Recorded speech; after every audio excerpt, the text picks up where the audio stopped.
Haleluya. Haleluya. Terpujilah nama Tuhan.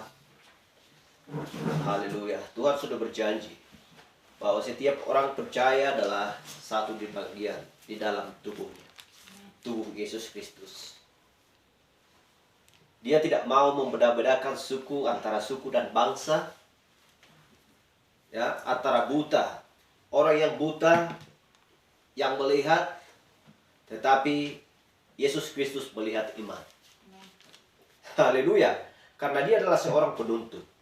Bagi setiap orang yang berbeda-beda suku, berbeda bangsa. Karena kita tahu bahwa ada 12 suku di zaman dulu. Ketika anak-anak Israel, anak Yakub ada 12. Ya. Dan mereka adalah 12 suku, 12 bangsa. Sehingga semua umat manusia adalah dari garis keturunan ke-12 tersebut. Mereka masing-masing memiliki iman.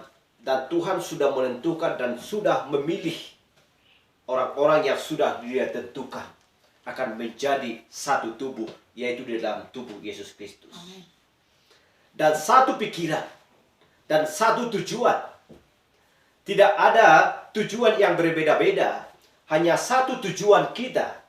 Sekalipun kita berbeda suku dengan satu dengan yang lain, antara bangsa yang lain, tetapi semuanya kita adalah umat pilihannya Tuhan di akhir zaman.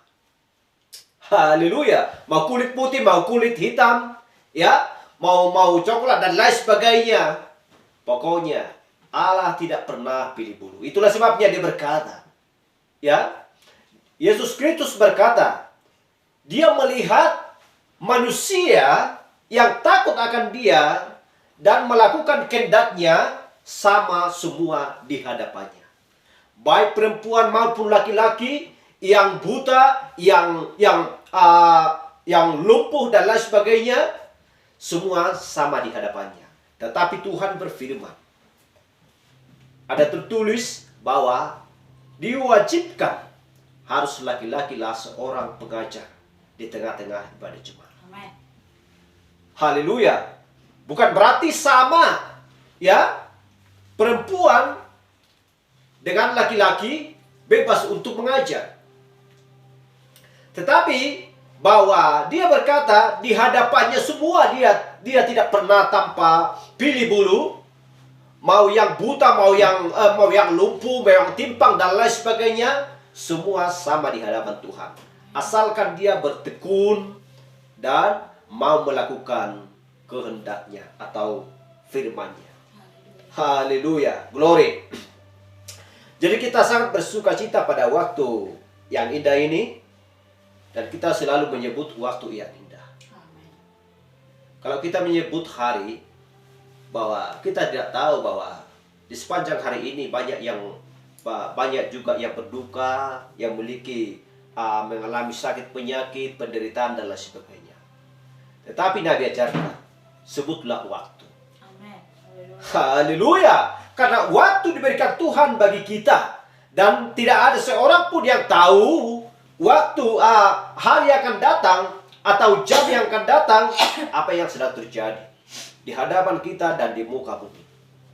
Tetapi Tuhan memberikan kesempatan bagi setiap orang percaya untuk berkerumun di mana 2-3 orang berkumpul di hadapannya, di tengah-tengahnya, maka dia akan hadir di tengah-tengah domba-dombanya. Haleluya. Dan tidak ada seorang pun yang bisa menuntun manusia selain daripada Roh. Rohlah yang menuntun kita. Karena kita tidak bisa mengatakan bahwa kita tidak basah kalau kita sudah menyelam ke dalam air, ya, atau kita masuk ke dalam air, dan kita tidak bisa mengatakan bahwa kita tidaklah basah. Itulah sebabnya bahwa kita adalah seorang Kristen tidak bisa mengatakan bahwa kita dipenuhi Roh dan Roh lah yang menuntun kita, padahal kita tidak mengerti firman Tuhan. Dan jalan mana yang harus kita tuju, ya?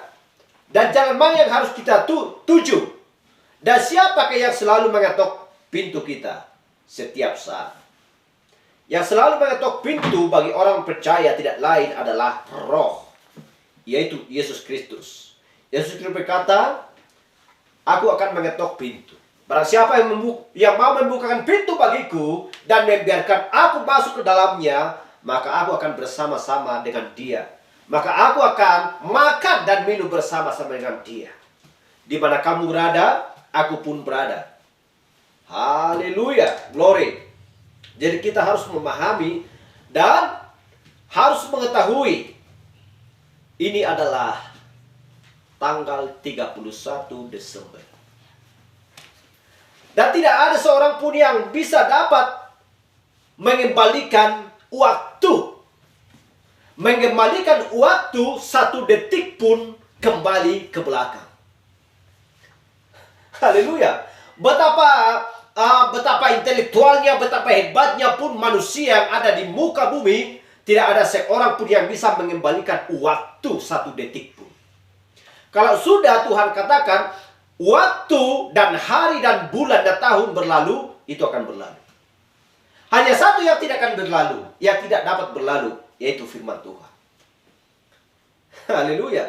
Jadi tidak boleh, kalau memang boleh dikembalikan waktu, maka yang tua bisa dikembalikan oleh manusia menjadi muda.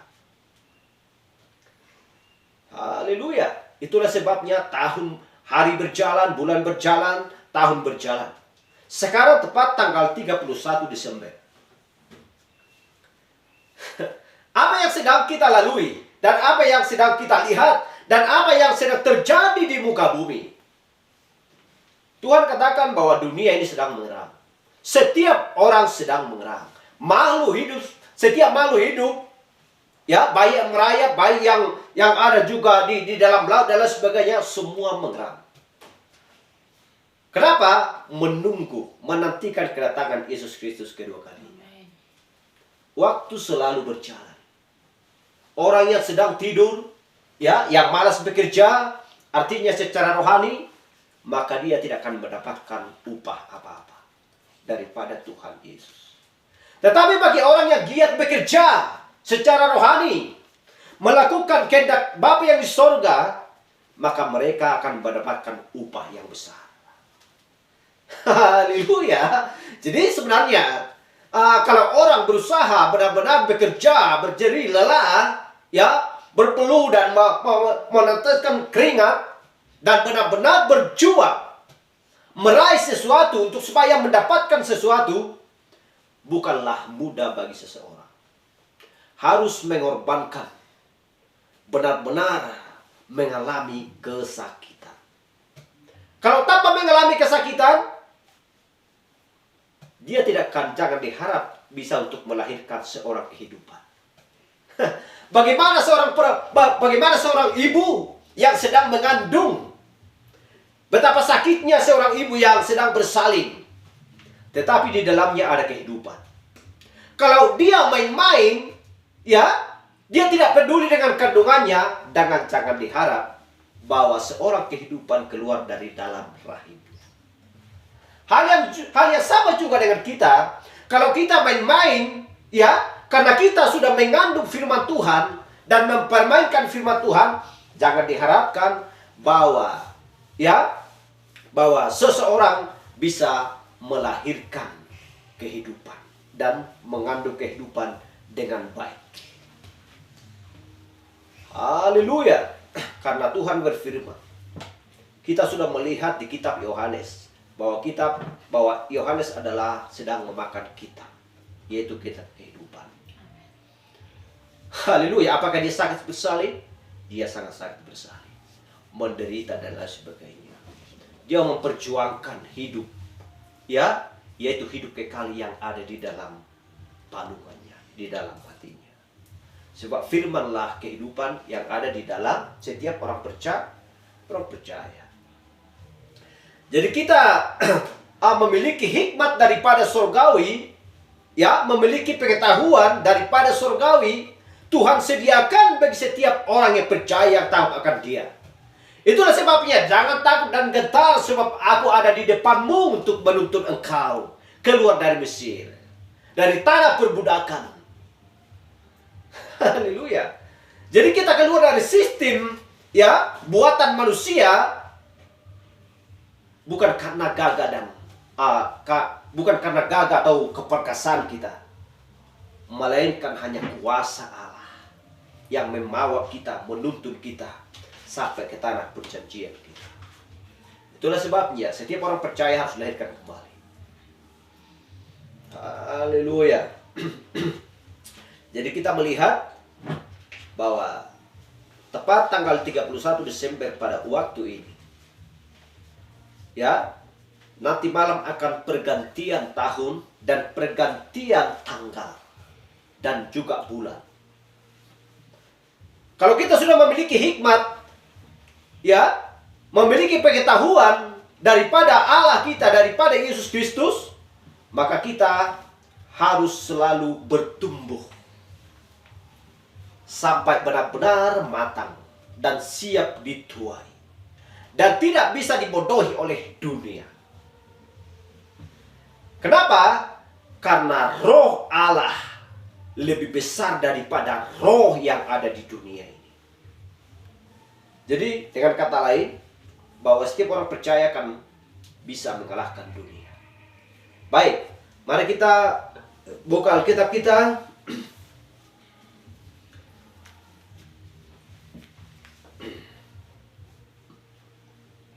Mari kita buka Alkitab kita di kitab Hakim-Hakim 6 ayat 7 sampai 10, dan subjek kita pada pagi hari ini adalah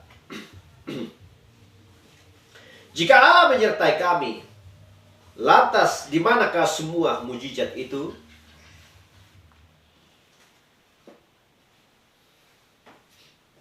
Kita lihat di Hakim-Hakim 6 ayat 7 sampai 10. Oh, maaf, sampai 14. Demikian firman Tuhan. Ketika orang Israel berseru kepada Tuhan karena orang Midian itu, maka Tuhan mengutus seorang nabi kepada orang Israel yang berkata kepada mereka, beginilah firman Tuhan Allah Israel, akulah yang menuntun kamu keluar dari Mesir dan yang membawa kamu keluar dari rumah perbudakan. Aku melepaskan kamu dari tangan orang Mesir dan dari tengah semua orang yang menindas kamu. Bahkan kamu menghalau mereka dari depanmu, dan negeri mereka aku berikan kepadamu. Dan aku telah berfirman kepadamu, akulah Tuhan Allahmu. Maka janganlah kamu menyembah Allah orang Amori yang negerinya kamu diami ini. Tetapi kamu tidak mendengarkan firmanku itu.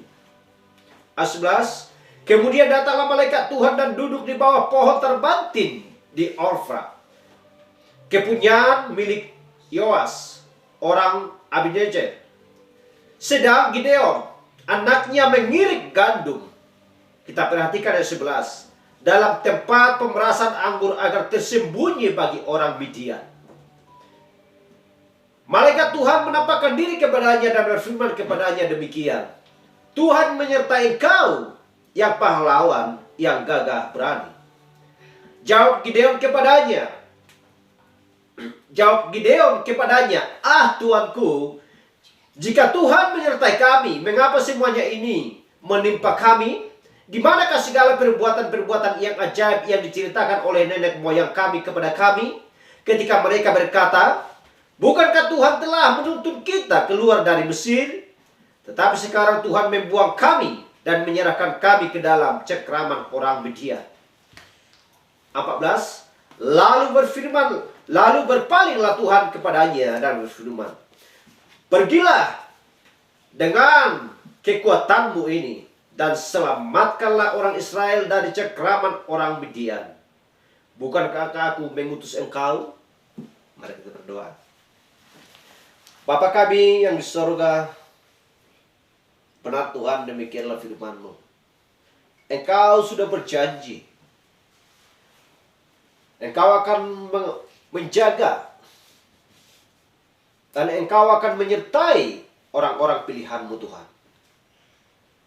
Dan sebelum peristiwa terjadi, maka Engkau sudah terlebih dahulu mengutus seorang utusan untuk memberitahukan sebuah jalan bagi mereka, untuk keselamatan bagi mereka, untuk supaya mereka Tuhan tidak dapat dimusnahkan oleh musuh-musuh mereka. Betapa baiknya Engkau Tuhan,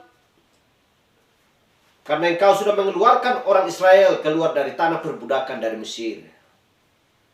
Itulah yang diingat oleh setiap orang yang percaya bahwa benar-benar mujizat nyata.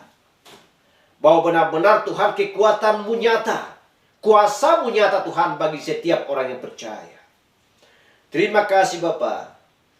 Terima kasih Tuhan, Engkau menunjukkan sebuah jalan bagi setiap orang untuk supaya luput dari perbudakan akan orang-orang penyembah berhala. Bapak yang baik, demikian juga Tuhan jaga zaman. Sebelum Engkau datang Tuhan, Engkau sudah mengutus seorang nabi untuk menunjukkan sebuah jalan dan memberitahukan Tuhan di mana orang-orang-Mu yang tidak mengerti dan tidak tahu, di mana kitab-Mu yang terselubung, sehingga Engkau Tuhan menyingkapkan bagi kami Tuhan jaga zaman, sehingga kami tahu Tuhan apa yang harus kami lakukan dan apa yang harus kami berbuat. Benar Tuhan bahwa nyata jalan-Mu lah yang benar, yang sedang kami jalani Tuhan, dan Roh-Mu lah yang menuntun kami kepada seluruh jalan kebenaran-Mu. Terima kasih Bapa di sorga. Terima kasih Tuhan, kami sudah membacakan sebagian dari firman-Mu. Biarlah kami meneruskan Tuhan oleh penyertaan Roh-Mu dan pengurapan Roh-Mu Tuhan bagi setiap kami masing-masing. Terima kasih Bapa. Saudara-saudari kami yang sedang Tuhan beribadah pada waktu yang indah ini bersama-sama dengan kami Tuhan, pada waktu yang bersamaan, biarlah kami mendoakan satu yang lain. Biarlah kami mengasihi satu yang lain dimanapun mereka berada Tuhan. Terima kasih Bapa, kami percaya bahwa kami akan satu di dalam tubuh-Mu, di dalam tubuh Yesus Kristus. Terima kasih Bapa. Terima kasih Tuhan. Juga keluarga-keluarga kami Tuhan, kalau ada yang sakit biarlah Tuhan menyembuhkan mereka. Bila ada yang lemah biarlah Tuhan menguatkan. Berikan petunjuk Tuhan bagi mereka, untuk supaya mereka Tuhan takut akan Engkau dan mau melakukan kehendak-Mu. Terima kasih Bapa, kami berdoa di dalam nama Yesus Kristus. Haleluya. Amin. Silakan duduk.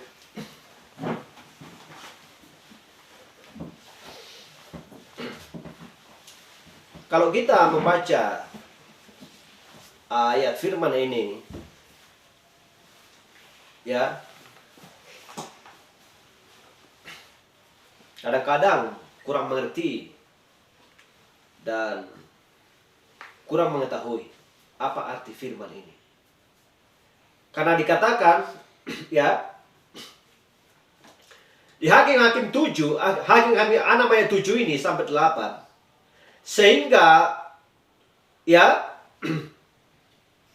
di ayat 11 dikatakan, kemudian datanglah malaikat Tuhan dan duduk di bawah pohon terbantin di Orfra, kepunyaan Yoas, orang Abijah itu.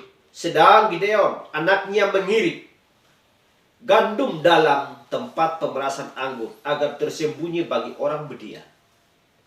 Seolah-olah mereka takut. Ya, tetapi mereka bersembunyi untuk mengambil anggur untuk persediaan bagi mereka, sebab mereka sudah tahu akan datang orang Midian untuk menghancurkan bangsa sendiri dan menguras semua harta mereka dan menghabiskan semua makanan mereka, baik anggur dan lain sebagainya, dan gandum dan lain sebagainya, baik ternak dan lain sebagainya.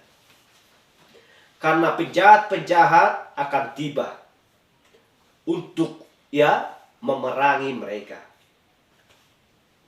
Tetapi sudah terlebih dahulu Allah berfirman ketika orang Israel berseru kepada Tuhan karena orang Midian itu. Maka Tuhan mengutus seorang nabi kepada orang Israel yang berkata kepada mereka, beginilah firman Tuhan Allah Israel, Akulah yang menuntun kamu keluar dari Mesir dan yang membawa kamu keluar dari rumah perbudakan. Haleluya. Kita lihat ini ayat 7 dan ayat 8. Allah Israel, hanya Allah yang menuntun bangsa Israel keluar dari Mesir. Itulah hari pertama di mana Israel berada di tanah perbudakan di negeri orang lain penyembah berhala, yaitu Mesir. Jadi tidak ada Allah lain yang mengeluarkan mereka. Tetapi sebelum mereka mengeluarkan, Tuhan harus terlebih dahulu mengutus seorang nabi untuk menuntun mereka dari sana. Haleluya.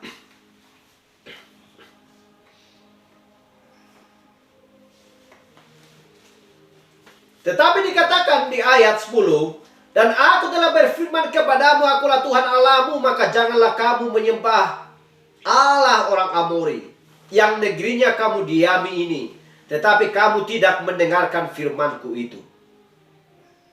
Kamu tidak mendengarkan firmanku itu. Kemudian datanglah malaikat Tuhan dan duduk di bawah pohon terbanting di Ofra, kepunyaan Yoas. Kita perhatikan ayat 11 ini. Ayat 12.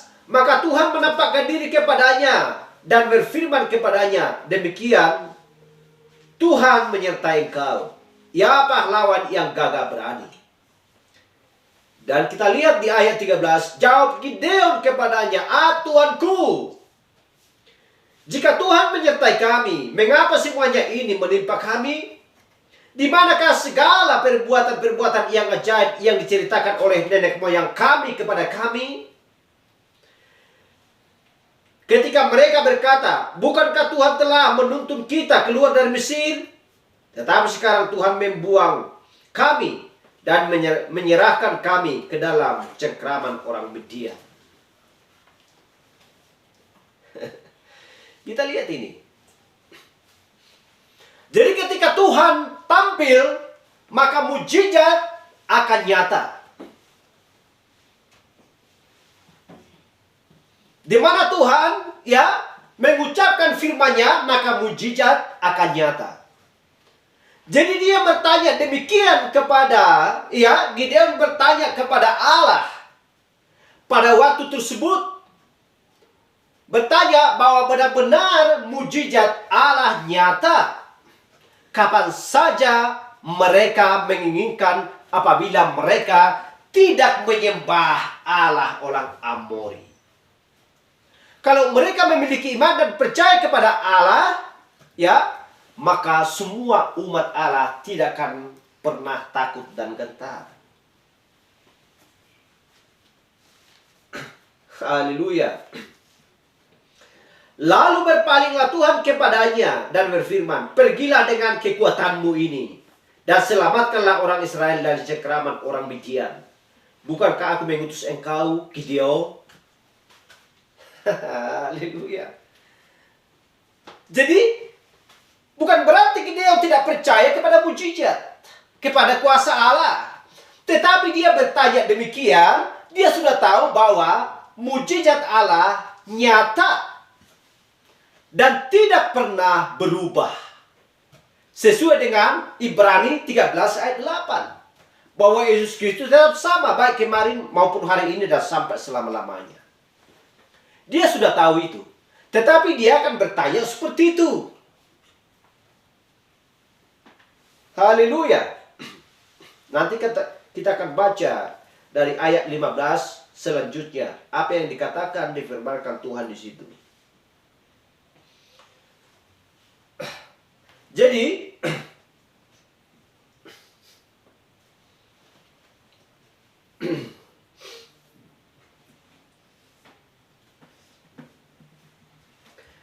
kita setiap orang percaya, kita sudah tahu bahwa kita akrab dengan hakim-hakim Israel.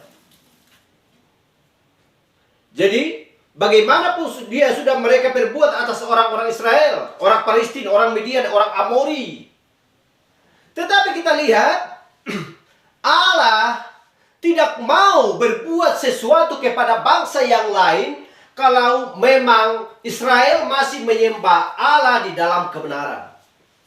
Tetapi kalau Israel murtad daripada hadapan Allah, maka Allah akan memberikan berkat kepada yang lain. Haleluya. Kenapa dikatakan murtad?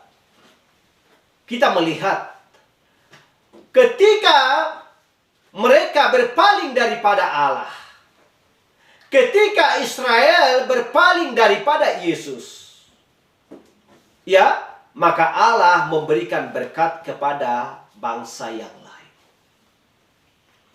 Kalau mereka tidak murtad, kalau mereka tidak meninggalkan Yesus sebagai Tuhan, maka bangsa kafir tidak akan mendapatkan berkat. Karena berkat Allah bagi mereka lah yang pertama-tama. Karena mereka adalah biji mata Tuhan. Haleluya. Tetapi Tuhan ingatkan, jangan engkau menyembah Allah orang Amori. Haleluya. Jadi kita lihat Midian, Amori, dan semua orang-orang yang lain yang datang seperti belalang dan memakan apa saja yang mereka miliki. Mereka tidak meninggalkan sedikit pun bagi bangsa Israel. Tetapi kita perhatikan, mereka tidak bisa melakukan itu sampai Israel terlebih dahulu. Seperti yang saya katakan tadi, terlebih dahulu murtad dari Allah. Jadi iblis tidak bisa meletakkan satu kaki ke atas manusia yang percaya untuk menyakiti miliknya. Haleluya. Kenapa? Sebelum Anda menjauh dari Allah. Sebelum kita menjauh dari Allah, tetapi kalau kita sudah menjauh dari Allah, maka kaki iblis akan menginjak-injak orang yang meninggalkan Allahnya. Haleluya. Jadi nggak ada jalannya, ya, nggak ada jalannya Allah membiarkan orang Midian, orang Amori untuk menjajah bangsanya sendiri, kalau mereka tidak meninggalkan Allah sendiri. Haleluya.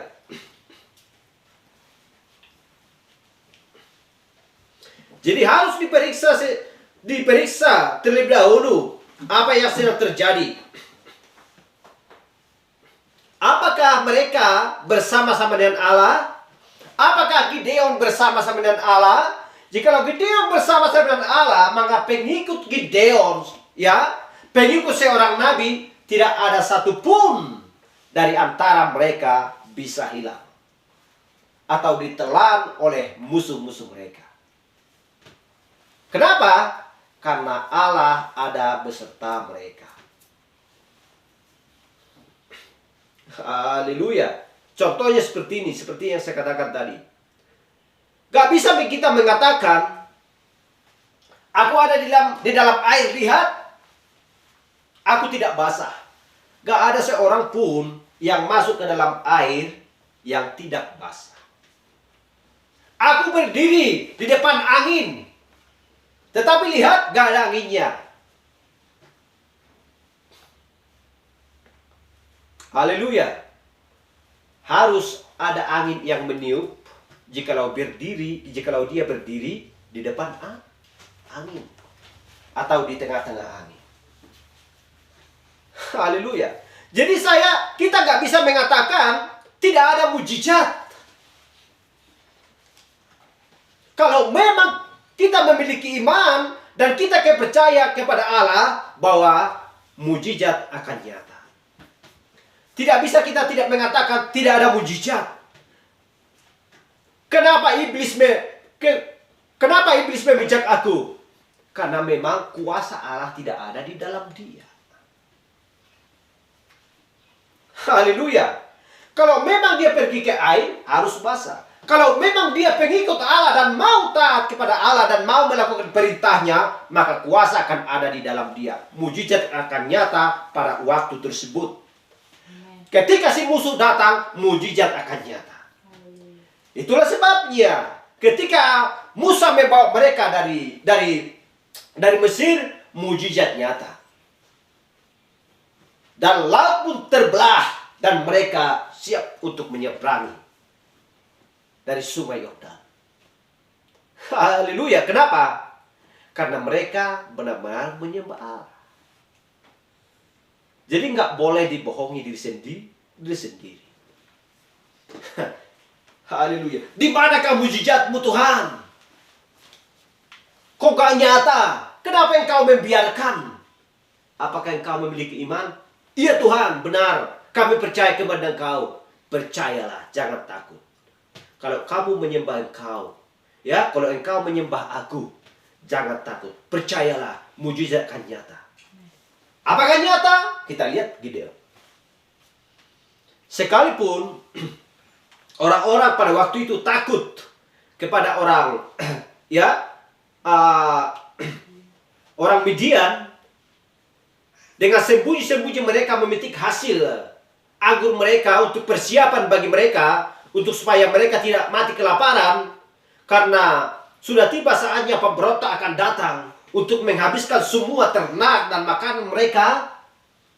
Ya, tetapi jikalau mereka menyembah Allah, takut akan Allah, ya, semua musuh akan dilenyapkan dari hadapan mereka. Haleluya. Ia menyuruh memanggil Barak bin Abinoam dari Kades di daerah Naftali. Lalu berkatalah kepadanya, bukankah Tuhan Allah Israel memerintahkan demikian? Majulah, bergeraklah menuju Gunung Tabor dengan membawa 10.000 orang Bani Naftali dan Bani Jebulon bersama-sama dengan engkau. Dan kita lihat di Hakim-Hakim 5 ayat 1. Pada hari itu bernyanyilah Deborah dan Barak bin Abinoam demikian. Mereka bersukacita sebab Deborah pun siap untuk di depan bertempur melawan musuh mereka. Haleluya. Dan Gideon pun siap untuk bertempur. Barak pun siap di depan. Apa yang dikatakan Barak? Jika engkau Deborah tidak ikut, ya, maka aku tidak ikut. Tetapi jika engkau maju, maka aku akan maju, kata Barak kepada Deborah. Lalu mereka bernyanyi bersorak untuk mendapatkan musuh mereka. Kita lihat, karena kuasa Allah di tengah-tengah mereka, apa yang terjadi? Mujizat. Semua beribu tentara, ya, Midian, satu orang pun tidak ada yang tersisa. Mereka semua mati. Ya. Kenapa? Karena Allah mereka ada di depan mereka. Untuk menuntun mereka. Haleluya. Di manakah mujizat itu? Kenapa kau membiarkan? Tunggu. Aku sudah mengatur waktu bagi kalian. Haleluya. Glory. Mereka kan tidak mati. Kalau mereka dirampas, mereka semua akan dikembalikan Allah kepada mereka. Haleluya.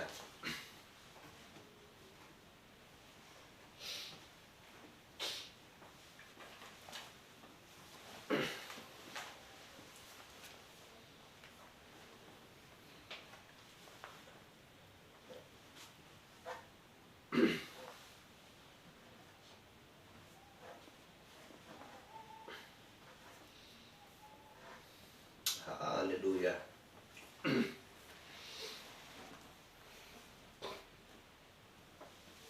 Efesus 4 ayat 13 berkata, sampai kita semua telah mencapai kesatuan iman dan pengetahuan yang benar tentang anak Allah, kedewasaan penuh dan tingkat pertumbuhan yang sesuai dengan kepenuhan Kristus. Kita lihat ini. Sampai kita semua telah mencapai kesatuan iman. Karena hanya satu iman, yaitu iman yang ada di dalam Kristus. Dan pengetahuan yang benar tentang anak Allah. Anak Allah, A besar. Ya, Yohanes 1 ayat 1 dan 14. Siapakah yang berbicara kepada Gideon? Allah sendiri. Siapakah yang berbicara kepada Abraham? Allah sendiri. Dia mengubah, ya, dirinya karena Allah adalah roh dan dia membuat dirinya menjadi seorang manusia yang bercakap-cakap berbicara dengan Abraham dan Gideon. Haleluya. Karena tiada mustahil bagi Allah. Lain malaikat, ya,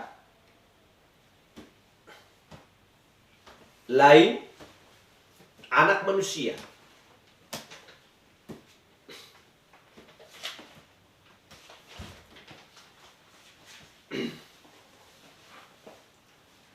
Jadi kita lihat, jadi sekarang mereka sudah menjadi gereja yang main-main, ya. Segera sesudah mereka keluar dari satu kekacauan, contohnya seperti ini. Gereja yang kecil yang pertama dibangun oleh Kristus sendiri, dan Kristuslah yang membangun gereja tersebut. Sampai di zaman Efesus, ya, ketika jemaat mula-mula, rohlah yang memimpin mereka pada waktu tersebut. Tetapi sampai kepada jemaat Efesus, Pauluslah yang memimpin mereka. Tetapi kata Paulus, lihat di belakangku, ketika aku telah pergi dan meninggalkan jemaat ini, lihat serigala-serigala buas akan ada di tengah-tengahmu. Haleluya. Sehingga berkembang dan besarlah. Ya, kita perhatikan tadi di ayat 11.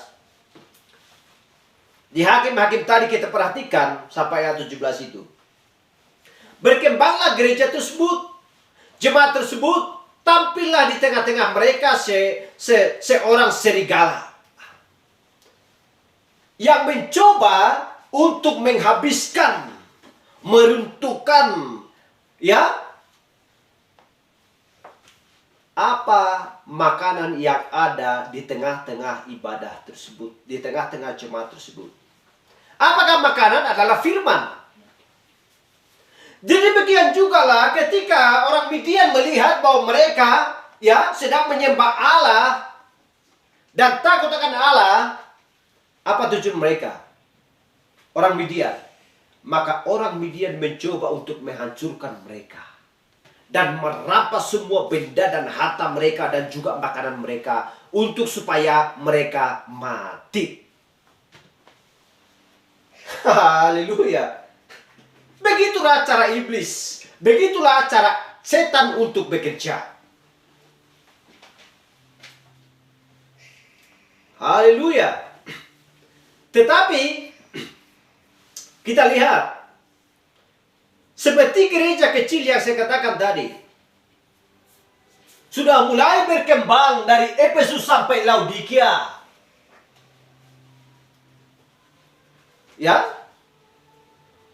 semua yang ada di dalamnya hampir gelap gulita. Tetapi kita lihat Allah mengutus Gideon, Allah mengutus Musa, Allah mengutus Elia dan semua nabi dan juga rasul. Untuk supaya apa? Untuk supaya pilihannya tidak bisa lenyap dan binasa dari muka bumi. Haleluya. Tetapi serigala itu apakah akan tampil? Kita lihat di perjalanan ke-7 zaman gereja. Kita lihat perjalanan antara Israel dan orang Midian, orang Amori. Kita lihat siapakah mereka yang sebenarnya. Serigala setan masuk menyusup ke tanah mereka, sehingga mereka pun bersembunyi untuk memetik anggur mereka, untuk supaya ada persiapan bagi mereka, untuk supaya mereka tidak mati kelaparan. Tetapi Tuhan sudah berjanji tadi di Hakim-Hakim 6 ayat 7 ayat 8. Allah sudah menyelamatkan bangsanya, umatnya dari tanah orang Mesir, dari tanah perbudakan. Mengapa engkau takut? Lihat, mujizat akan nyata. Tetapi kita lihat orang Amori, kita lihat ini orang Midian, kita lihat orang-orang yang mereka katanya mereka mengenal Allah, tetapi dia menyangka. Dia tidak percaya. Zaman-zaman mujizat kan sudah berlalu, gak ada lagi sekarang. Cobalah dulu begini. Coba dulu lakukan ini. Haleluya. Glory. Tetapi kalau kita sudah memanggil Allah dan berdoa kepada Tuhan, Tuhan, di manakah mujizat-Mu? Tuhan, nyatakan bagi kami, Tuhan. Masa Engkau, Tuhan, membiarkan aku seperti ini? Lihat dulu, apakah punya iman, percaya dan yakin kepada Allah? Maka Ibrani 13 ayat 8 berkata, Yesus Kristus tetap sama. Allah yang sama yang mengeluarkan Israel dan Mesir, Allah yang sama juga pada hari ini, Allah yang sama juga pada hari esok, sampai selama-lamanya. Tidak ada mujizat yang namanya mujizat berlalu, nggak ada. Haleluya, nggak ada. Asal memiliki iman yang teguh. Haleluya, glory. Ya, selanjutnya biar kita Roma 3:21, tetapi sekarang tanpa hukum Taurat, kebenaran Allah telah dinyatakan, seperti yang disaksikan dalam kitab Taurat dan kitab-kitab para nabi. Mereka menyaksikan, Nabi sudah menyaksikan, hukum Taurat sudah menyaksikan. Artinya, mujizat nyata di dalam hukum Taurat.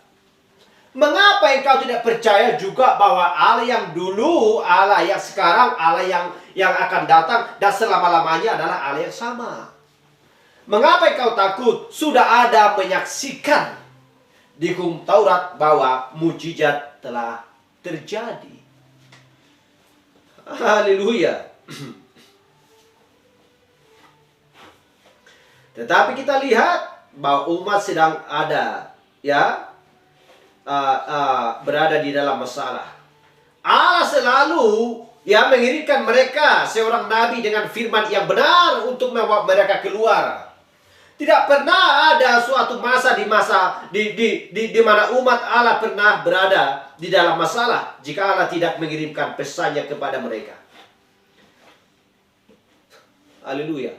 Artinya Allah tidak membiarkan suatu masalah di tengah-tengah umatnya tanpa terlebih dahulu dia mengutus seorang nabi untuk supaya mereka bisa melawan, mencari jalan keluar seperti itu. Haleluya.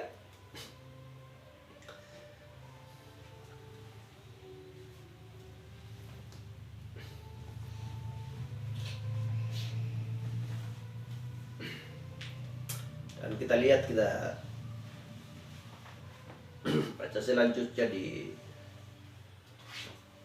Keluaran 14:21. Lalu Musa mengelurkan tangannya ke atas laut, dan semalam-malaman itu Tuhan menguatkan air laut dengan perantaraan angin timur yang keras, membuat laut itu menjadi tanah kering, maka terbelahlah air itu. Dan kita lihat di Hakim-Hakim 6:7 tadi, ketika orang Israel berseru kepada Tuhan karena orang Midian itu, maka Tuhan mengutus seorang nabi kepada orang Israel yang berkata kepada mereka, beginilah firman Tuhan Allah Israel, akulah yang menuntun kamu keluar dari Mesir dan yang membawa kamu keluar dari rumah perbudakan. Dan aku melepaskan kamu dari tangan orang Mesir dan dari tangan semua orang yang menindas kamu. Bahkan aku menghalau mereka dari depanmu, dan negeri mereka aku berikan kepadamu. Dan aku telah berfirman kepadamu, akulah Tuhan Allahmu, maka janganlah kamu menyembah Allah orang Amori yang negerinya kamu diami ini, tetapi kamu tidak mendengarkan firmanku. Kita lihat ini.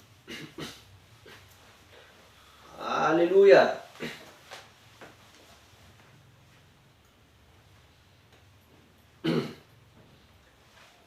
Jadi ini adalah mengartikan antara gereja yang benar dan gereja yang tidak benar. Gereja menjadi tempat perpolitikan, mencampurkan antara gelap dan terang. Maka Allah tidak akan pernah diam di situ. Allah mau diam bagi orang-orang yang takut akan dia dan melakukan firman-Nya dan taat kepada dia sendiri. Haleluya.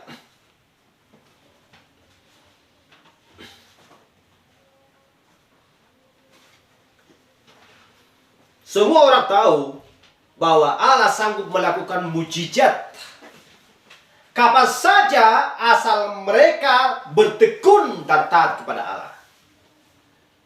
Dan kita melihat seorang utusan, Nabi dari zaman, mengetahui isi hati orang, tarikan pertama, tarikan kedua, tarikan ketiga, hal yang sama juga seperti dilakukan juga Yesus Kristus, tarikan pertama, kedua, ketiga, menyembuhkan orang sakit, membangkitkan orang mati, ya, dan mengetahui isi hati orang, dan berbagai macam hal keajaiban dan mujizat. Haleluya. Dan tarikan yang ketiga adalah memberitakan firman.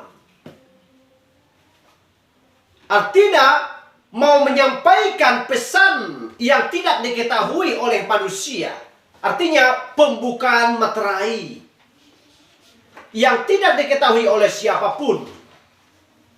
Tetapi ketika tarikan yang ketiga diberitahukan,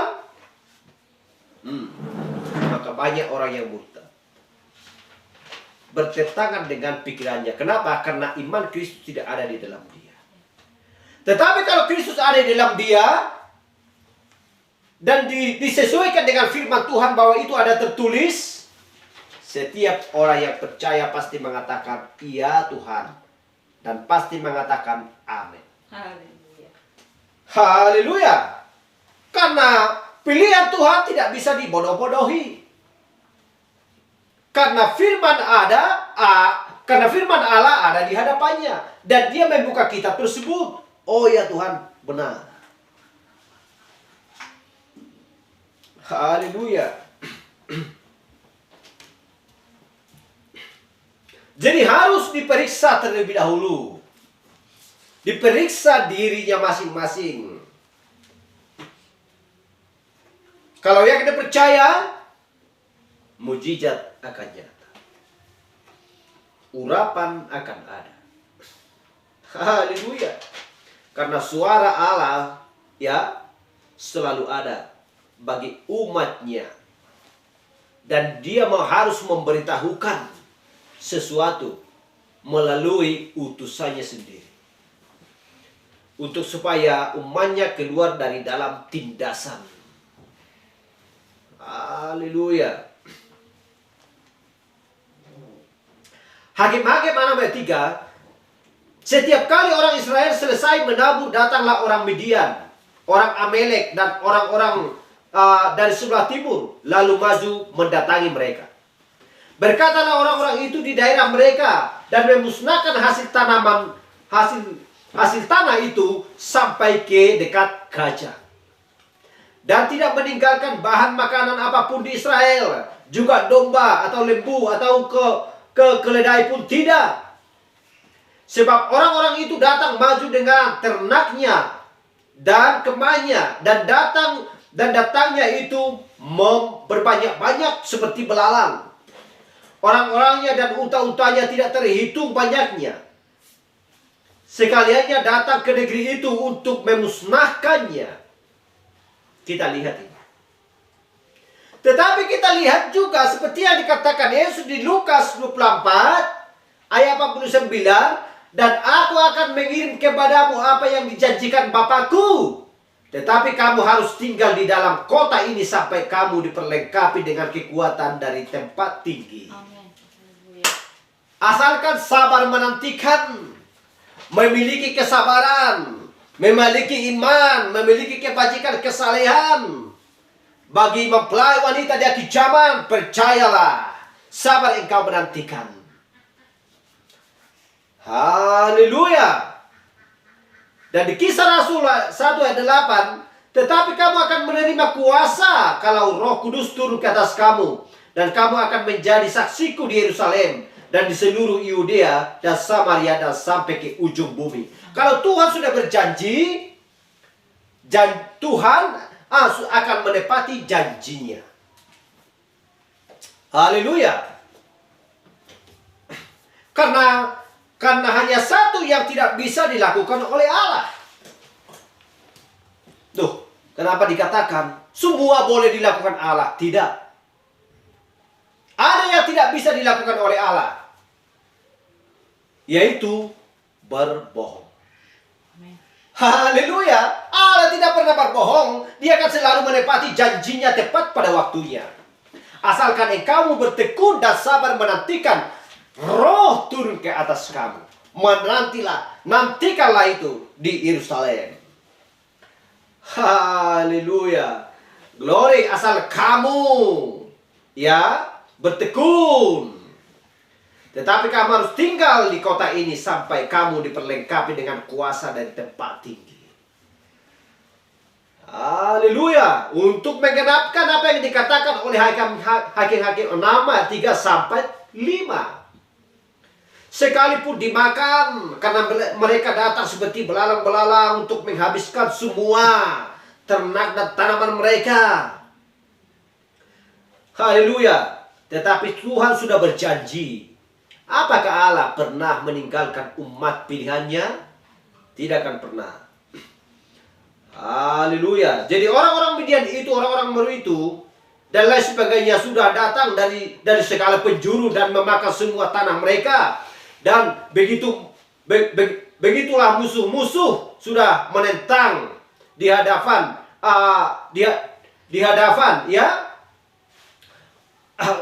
mereka. Mereka tidak melakukannya dan iman-iman mereka tidak bisa melakukannya. Haleluya. Ini adalah berbicara tentang gereja. Kalau mereka tidak bisa membutuhkan apa-apa, apa yang harus dilakukan? Harus membutuhkan firman Allah. Harus membutuhkan Allah untuk menghadapi tantangannya. Hanya itu jalan keluar, gak ada yang lain. Oh Tuhan, harta kami sudah habis, dirampas semua Tuhan. Ternak dan makanan kami dan pakaian kami semua Tuhan, bagaimana ini Tuhan? Haleluya. Kalau umatnya membutuhkan firman dan membutuhkan Allah, untuk menghadapi tantangannya, maka semua akan beres. Haleluya.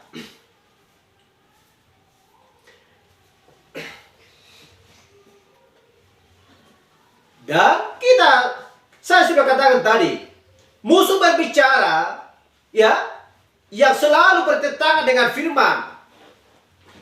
Di zaman ini mengatakan bahwa mujizat-mujizat sudah berlalu. Zaman-zaman mujizat sudah berlalu, bahwa tidak ada lagi yang namanya baptisan Roh Kudus dan lain sebagainya dan begini begitu. Tunggu dulu. Apakah ada tertulis? Kalau memang ada tertulis, lakukan firman Tuhan. Sesuaikan firman Tuhan dengan hidupmu, supaya engkau tidak diajak oleh iblis. Haleluya.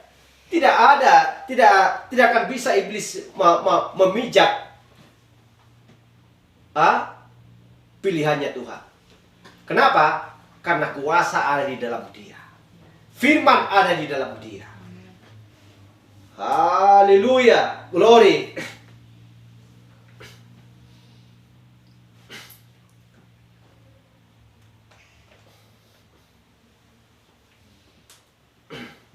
Dan Hakim-Hakim 6 ayat 7 sampai 10, sehingga dikatakan di ayat 10, dan aku telah berfirman kepadamu, akulah Tuhan Allahmu, maka janganlah kamu menyembah Allah orang Amori. Kita lihat di situ. Haleluya. Dan di 2 Raja-Raja ayat 2 ayat 11 dikatakan, sedang mereka berjalan terus sambil berkata-kata, tiba-tiba datanglah kereta berapi dengan kuda berapi memisahkan keduanya. Lalu naiklah Elia ke surga dalam angin badai. Haleluya. Pertanyaan, dari manakah asal asal-usul Elia? Elia datang dengan misterius dan dia pun pergi dengan misterius. Tidak ada seorang pun di muka bumi, di dalam Alkitab yang mengetahui dari mana asal-usul Elia. Dia datang sebagai misterius dan dia pun pergi sebagai misterius. Haleluya, kita lihat. Bukankah itu mujizat? Haleluya, glory. Haleluya.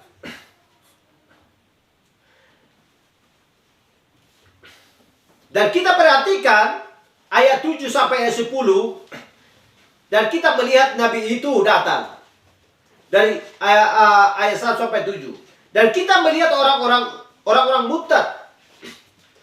Dari ayat 7 sampai 10 kita melihat Nabi datang dan memberikan obat kepada umat. Haleluya. Dia memberikan,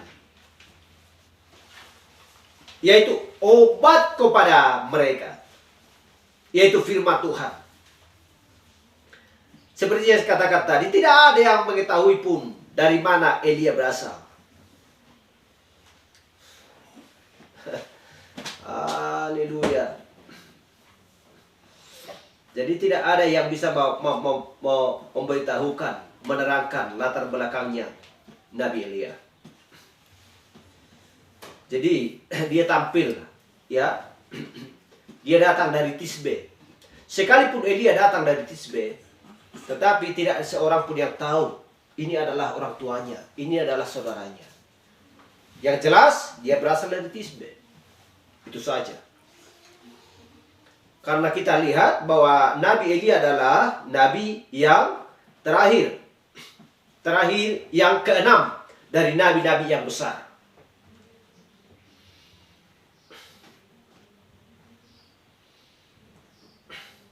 Haleluya.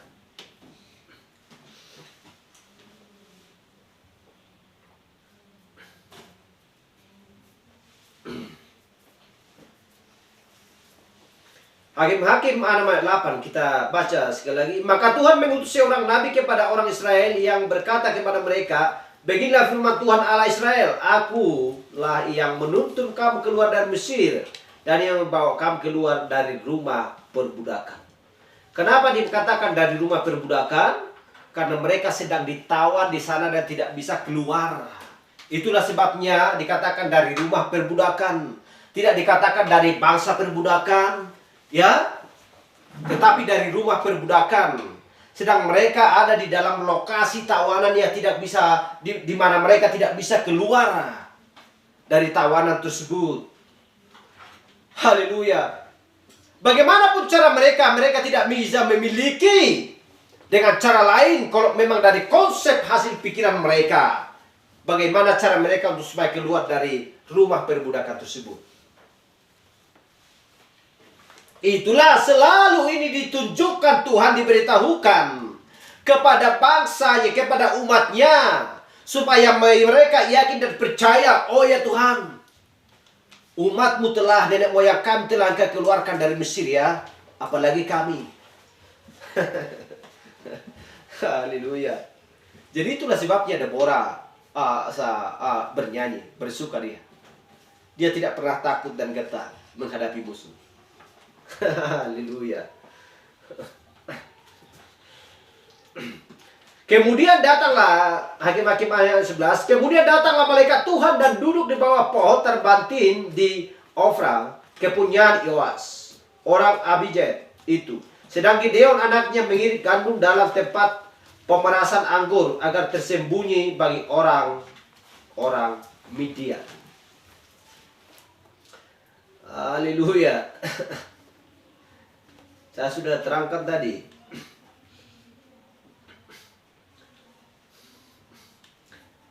Jadi orang-orang sudah murtad masuk ke dalam isme-isme mereka.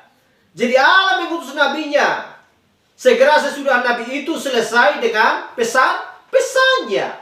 Tuhan mengikuti pesan nabi itu bagi pembebasan. Haleluya. Jadi ini menunjuk kepada zaman ini. Apa yang dilakukan, yang harus dilakukan oleh manusia, yang dimana mereka menyebut bahwa Yesus adalah Tuhan mereka. Mereka adalah menyembah Yesus. Jadi apa yang harus mereka perbuat? Bagaimana cara mereka untuk menyembah Allah di dalam roh dan kebenaran? Jalan apa yang harus mereka jalani? Ya, haleluya. Apakah mereka mau membukakan pintu ketika Kristus mengetok dari luar, supaya aku masuk ke dalamnya, makan bersama-sama dengan kau dan minum? Haleluya. Lihatlah orangnya, sesuaikan dengan firman Tuhan. Apakah roh ada di dalam dia? Dan apa tujuan hidupnya ketika dia menyembah Yesus Kristus sebagai juru selamatnya? Apa yang ada di dalam hidupnya, di pikirannya, di hatinya? Kembali kepada firman Tuhan. Lihatlah firman Tuhan. Haleluya. Perbedaan orang Amori, orang Midian kepada orang Israel. Siapakah ini? Siapakah itu? Dan lain sebagainya. Tetapi Tuhan melihat siapa yang mau menyembah Dia, yang takut akan Allah, mereka lah yang dikasihi Allah sendiri. Amin. Haleluya. Itu intinya. Haleluya. Berarti dengan kata lain, bukan karena berdoa terus, bukan karena bernyanyi terus. Lihat tindakanmu. Si Judas Iskariot pun pintar berdoa, ngomong pun pintar, menyembuhkan orang sakit pun bisa. Tetapi lihat sifatnya. Haleluya. Untuk menggenapkan Matius 7 ayat 21 sampai 23. Mengatakan bukan setiap orang yang berseru-seru kepada aku Tuhan, Tuhan masuk ke dalam kerajaan surga. Melainkan ia melakukan kehendak Bapakku yang di surga. Yaitu biji mata Tuhan dan mempelai wanita Kristus. Amin. Haleluya. Haleluya. Seperti yang saya katakan tadi, bukan mudah untuk masuk ke dalam kerajaan surga. Melihat aja pun tidak mudah. Seperti Filipus, seperti Nikodemus. Hanya melihat kerajaan surga pun Yesus sudah berkata, engkau harus dilahirkan kembali. Datanglah penafsir. Datanglah penafsir. Datanglah orang yang selalu bersandar kepada pemikirannya sendiri. Bagaimana mungkin aku bisa masuk ke dalam rahim ibuku, sedangkan aku sudah dewasa atau sudah tua untuk dilahirkan kembali? Itu hasil konsep dan pikirannya sendiri. Semena-mena dia untuk menafsirkan firman Tuhan. Itu tujuannya. Tetapi lihat biji mata Tuhan dan mempelai wanita. Berkata kepada, apakah ada tertulis dan apakah tujuannya untuk dilahirkan kembali, sehingga Tuhan pun, Kristus pun memberitahukan apa pengertian untuk dilahirkan kembali. Siapa yang mau melakukan dan bertindak? Hanya pilihan Tuhan. Haleluya. Bagaimana dengan orang lain? Akan berkata dengan segera, gak masuk dia kali ya. Bagaimana mungkin aku masuk ke dalam rahim ibuku untuk dilahirkan kembali? Nggak masuk dia kalah. Udahlah, kita tinggalkan aja lah. Yang penting yang penting kita akui aja dia Yesus. Cukup. Matius 7 ayat 21-23 mengatakan, sekalipun melakukan mujizat, melainkan melakukan kehendak Bapakku di surga. Pada hari terakhir banyak berseru kepadaku, Tuhan, Tuhan, bukankah bernubuat di namamu, melakukan mujizat di namamu, mengusir setan juga di namamu juga? Yesus berkata, aku tidak pernah mengenalmu, enyahlah dari hadapanku, kamu sekalian pembuat kejahatan. Bukan karena itu. Ibadahmu yang sejati adalah perbuatan sehari-hari. Amin. Haleluya. Haleluya. Glory. Itulah sebabnya Allah berkata, ingat nenek moyangmu, di mana aku mengeluarkan mereka dari tanah perbudakan, dari rumah perbudakan. Hal yang sama juga seperti yang aku lakukan di zaman dulu kepadamu juga sekarang. Jangan takut, saudaraku. Aku adalah saudara kandungmu. Aku adalah penebus kau kerabatmu yang paling terdekat. Aku adalah Boasmu. Percayalah. Haleluya. Aku tidak akan pernah membiarkan engkau menjadi seorang pengemis.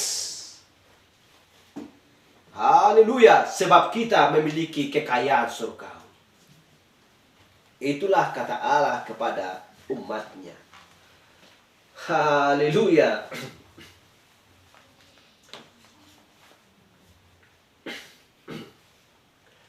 Haleluya. Jadi di mana Gideon takut di luar di tempat pemerasan anggur sedang mengirik cukup gandum sebelum orang Filistin atau orang Midian menemukan dirinya. Jadi dia dan ayahnya ada di luar sana mendapatkan sedikit makanan untuk makanan musim dingin bagi mereka. Mengiriknya dengan sembunyi-sembunyi supaya orang-orang itu tidak menemukan mereka. Karena orang-orang itu datang persis seperti belalang dan mengambil semua yang mereka miliki. Jadi begitulah caranya iblis bekerja. Haleluya. Seperti yang saya katakan tadi, melalui dengan sebuah gereja kecil, segala sesuatunya berjalan dengan baik. Ya, betapa hebatnya seorang pengkhotbah, ya, dan juga berjalan kebenaran. Tetapi akan tiba di tengah-tengah, seperti Judas Iskariot. Haleluya. Itulah yang perlu dihindari. Sehingga Allah pun mengeluarkan umatnya dari rumah perbudakan. Sehingga Allah pun mengeluarkan pilihannya dari sistem-sistem dunia. Sehingga dia pun berkata di dalam kitab, pisahkan dirimu nak. Pisahkan dirimu. Apakah engkau melihat? Ya? Apakah engkau melihat baik jikalau emas bercampur dengan sampah? Nggak ada.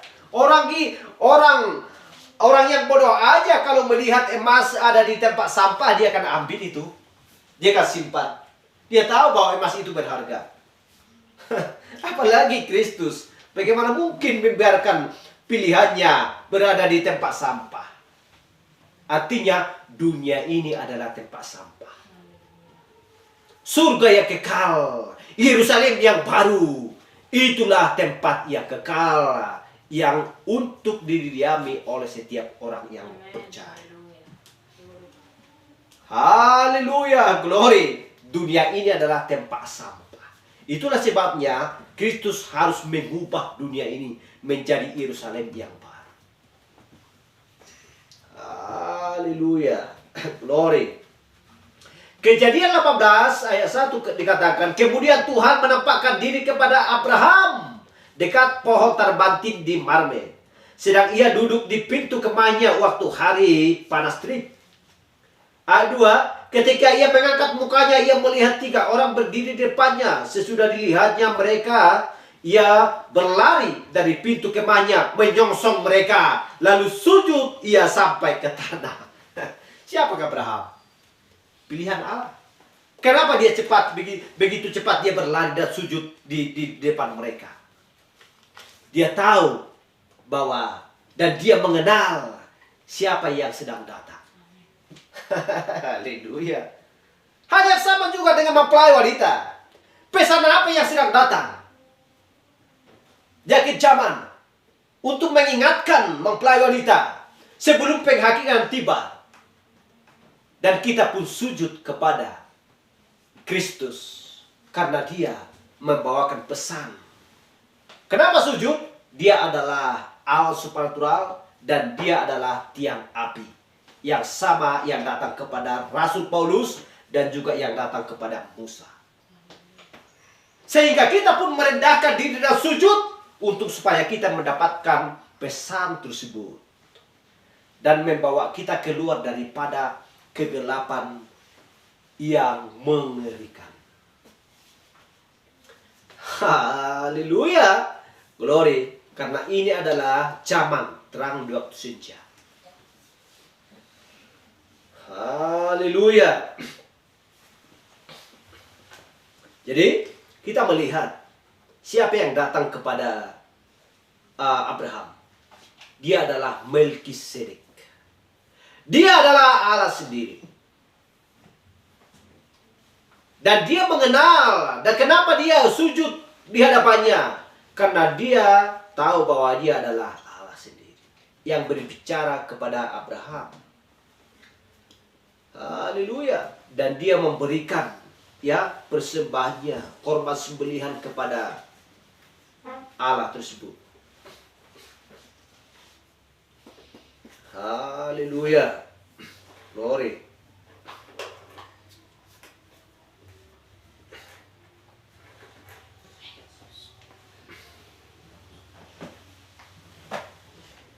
Jadi di ayat 12 dikatakan, malaikat Tuhan menampakkan diri kepadanya dan berfirman kepadanya, demikian, Tuhan menyertai engkau, ya pahlawan yang gagah berani. Jadi Gideon tentunya adalah seorang manusia yang alkitabiah ketika malaikat Tuhan berkata kepadanya.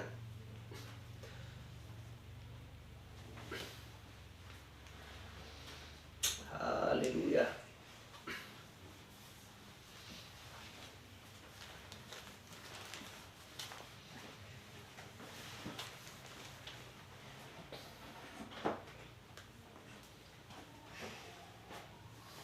Hakim-Hakim 6:12. Malaikat Tuhan menampakkan diri kepadanya dan berfirman kepadanya, demikian, Tuhan menyertai engkau, ya pahlawan yang gagah berani. Ayat 11, jawab Gideon kepadanya, Tuanku, jika Tuhan menyertai kami, mengapa semuanya ini menimpa kami? Di manakah segala perbuatan-perbuatan yang ajaib yang diceritakan oleh nenek moyang kami kepada kami? Percayalah nak, itu akan aku berikan kepadamu. Dan itu akan nyata bahwa aku tidak pernah berubah bagi pilihanku. Haleluya. Lalu dikatakan di 14, lalu pergilah Tuhan kepadanya dan berfirman, pergilah dengan kekuatanmu ini dan selamatkanlah orang Israel dari cengkeraman orang Midian. Bukankah aku mengutus engkau? Haleluya. Glory.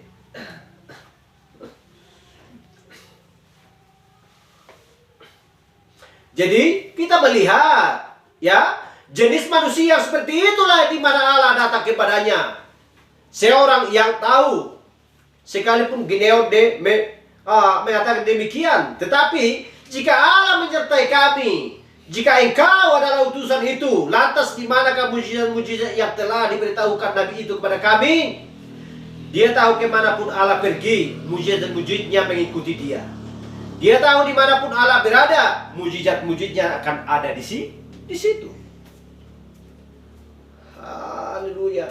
Jadi bagaimana mungkin orang bisa mengharapkan Allah pada hari, contohnya pada hari ini, bekerja di antara orang-orang yang bahkan tidak percaya dengan mujizat? Bagaimana mungkin? Haleluya. Dan dia menyebutkan pahlawan yang gagah berani. Kamu akan pergi untuk membebaskan Israel. Haleluya.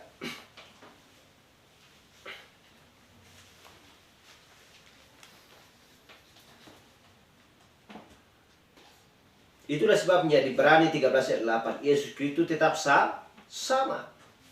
Jadi bagi setiap orang percaya kepada Ibrani 13, tidak akan pernah mengatakan, udahlah, mujizat sudah berlalu.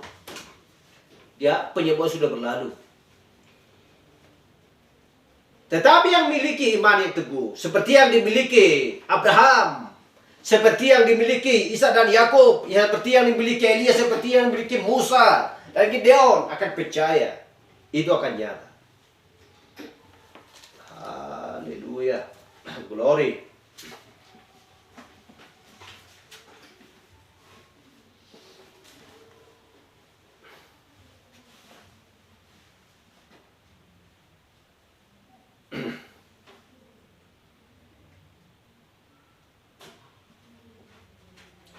Haleluya. Dan kita lihat juga kita sudah baca tadi Hakim 6:13 dan kita baca ayat 21. Dan malaikat Tuhan mengulurkan tongkat yang ada di tangannya dan ujungnya disinggungnya. Ya. Dan ujungnya disinggungnya daging dan roti itu. Maka timbullah api dari batu itu dan memakan habis daging dan roti itu. Kemudian hilanglah malaikat Tuhan daripadanya.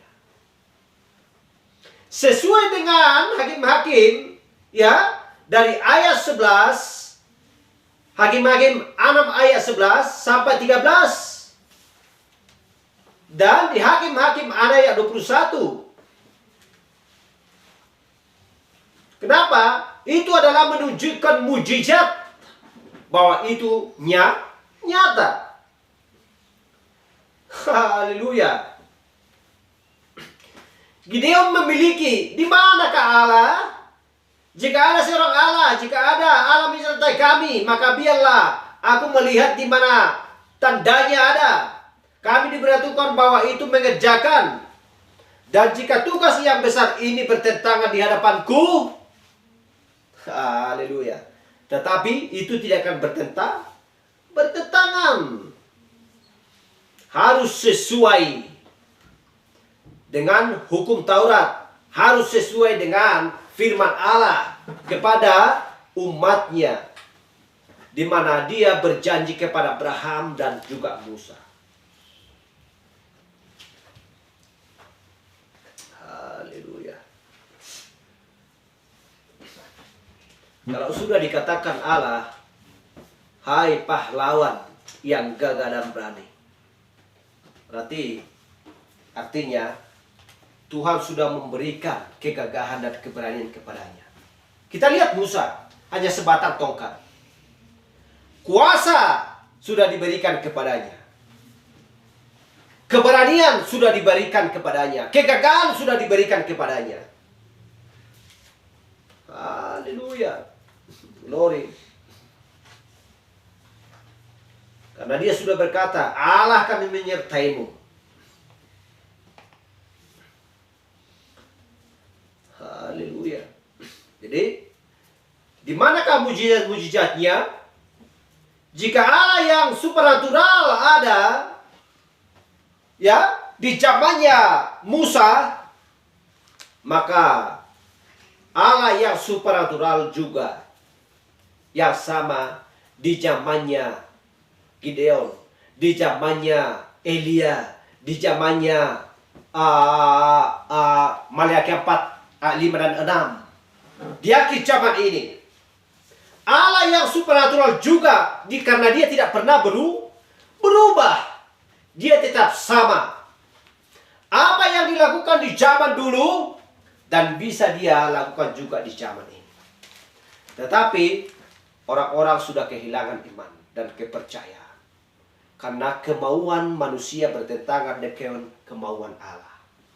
Kemauan manusia, apa yang dia mempercantik diri, kekayaan, ya, pergi kemana-mana, memiliki mobil mewah, pergi ke luar negeri, berjalan-jalan dan lain sebagainya. Hanya itu yang diinginkan. Sehingga tidak memiliki lagi iman. Tetapi ketika penyakit tiba, penderitaan datang, perang datang, tsunami datang, gempa datang. Tuhan, di manakah mujizatmu? Itulah sebabnya tanya dirimu sendiri. Kenapa begitu iblis bisa memijat engkau? Karena firman dan imanmu tidak ada. Firmanku tidak ada di dalam kamu. Kuasa tidak ada di dalam kamu. Sehingga iblis menggetarkan engkau sendiri. dan memperbudak engkau. Haleluya. Kenapa? Karena dia meninggalkan Allah. Artinya mereka menyembah Allah orang Amori. Orang-orang Kristen yang mengakui bahwa Kristus adalah Tuhannya, tetapi menyembah Allah orang Amori. Artinya mereka menginginkan hal-hal daripada dunia untuk menyenangkan pikirannya. Haleluya. Kalau tidak pergi sekali sebulan, contohnya pergi ke diskotik, ke pub atau dan lain sebagainya, ya, untuk memuaskan pikirannya, maka dia selalu gelisah. Pertengkaran tumbuh, ya, stres dan lain sebagainya. Haleluya. Tetapi apakah yang membuat pilihan Tuhan untuk supaya pikiran tenang dan hati tenang dan tidak gelisah? Hanya ada satu, yaitu firman Tuhan. Haleluya. Glory. Hakim-Hakim 6 ayat 13 dan juga Ibrani 13 ayat 8. Ibrani 13 ayat 8 lah yang menjawab Hakim-Hakim 6 ayat 13. Haleluya. Glory. Ulangan 18 ayat 15. Seorang nabi dari tengah-tengahmu, dari antara saudara-saudaramu, sama seperti aku, akan dibangkitkan bagimu oleh Tuhan Allahmu. Dialah yang harus kamu dengarkan. Dialah yang harus kamu dengarkan. Kalau Tuhan sudah berkata demikian, harus siapa yang harus dengarkan? Kalau memang mereka tidak mau mendengarkan utusan Allah, berarti mereka adalah bukanlah penyembah Allah sendiri. Karena mereka tidak mau mendengarkan apa yang dipesankan Allah untuk disampaikan oleh seorang nabi. Orang Amori, orang Midian, mereka tidak percaya kepada Gideon. Mereka melawan Gideon. Haleluya. Sehingga orang Amori dan Midian pun habis semua. Beribu prajurit mereka. Ya. Tetapi tidak ada satupun yang tersisa. Semua mati. Dikalahkan oleh, ya, dikalahkan oleh orang-orangnya Gideon, orang-orangnya Tuhan, orang-orang Israel. Haleluya. Matius 9 ayat 2. Maka dibawa orang lagi padanya seorang yang lumpuh yang terbaring di tempat tidurnya. Ketika Yesus melihat imam mereka, berkatalah ia kepada orang lumpuh itu, percayakah, hai anakku, dosamu sudah diampuni. Maka berkatalah beberapa orang ahli Taurat dalam hatinya, ia menghujat Allah. Tetapi Yesus mengetahui pikiran mereka lalu berkata, mengapa kamu memikirkan hal-hal yang jahat di dalam hatimu? Manakah lebih mudah mengatakan dosamu sudah diampuni, atau mengatakan bangunlah dan berjalanlah? Tetapi supaya kamu tahu bahwa di dunia ini anak manusia berkuasa mengampuni dosa. Lalu berkatalah ia kepada orang lumpuh itu, bangunlah, angkatlah tempat tidurmu dan pulanglah ke rumahmu. Dan orang itu pun bangun lalu pulang. Kita lihat mujizat nyata. Ya, Yesus Kristus tidak berubah. Tetapi terpujilah nama Tuhan bahwa Tuhan sedang memulihkan pohon mempelai wanita tersebut. Karena dia sudah berjanji, aku akan memulihkan kembali apa yang sudah dimakan oleh belalang pengerit pelompat pindahan. Haleluya. Dia sudah berjanji dia akan pulihkan. Itulah sebabnya bahwa kita mempelai wanita di akhir zaman sudah dipulihkan kembali. Artinya sudah dikeluarkan dari sistem dunia.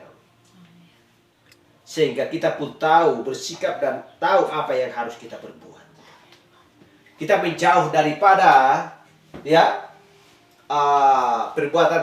perbuatan manusia duniawi.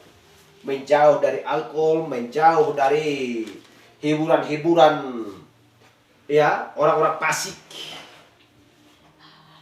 Haleluya. Apakah itu karena hasil perbuatan kita atau kekuatan kita atau gagah kita? Tidak. Firman Roh yang bekerja di dalam kita sehingga kita pun mampu melakukan demikian. Kenapa? Tuhan katakan Efesus 1 ayat 4, aku sudah memilihmu sebelum dasar dunia ada. Haleluya. Itu tandanya. Kalau Allah tidak memilih, bagaimana mungkin? Jadi Tuhan sudah tentukan semuanya. Tetapi Tuhan sudah berfirman. Dia berkata, nah, kasihi musuhmu. Kasihi musuhmu, kasihi semua orang. Artinya, karena firman Allah, firman Kristus ada di dalam kita. Sebagaimana Kristus juga mengasihi musuhnya. Itu yang dimaksudkan. Karena dia adalah seorang guru dan seorang teladan bagi setiap orang yang percayakan dia. Haleluya. Tetapi kita lihat, Nabi berkata juga, jadilah teladan dan jadilah sebagai contoh. Engkaulah firman yang hidup, yang menjadi daging, sementara waktu tinggal di muka bumi. Haleluya. Orang gak perlu dikobahi, kamu kan bersalah begini, kamu kan begini, kamu kan begitu. Artinya contoh dan teladan berarti kita akan sesuai dengan firman Tuhan. Haleluya. Sebagai gambaran, sebagai sinar, sebagai garam sementara di dunia ini. Sebelum kita dibawa Kristus ke tempat di mana dia menyediakan tempat bagi setiap orang percaya. Terpujilah nama Tuhan. Haleluya. Sampai di sini pembahasan pembacaan kita. Biarlah Tuhan menambahkan berkat-berkat-Nya ke atas kita dan selalu memberikan pengetahuan akan firman Tuhan kepada kita. Haleluya. Dan kekuatan untuk melakukan sesuai dengan kehendak-Nya. Mari kita angkat pujian untuk menutup ibadah kita.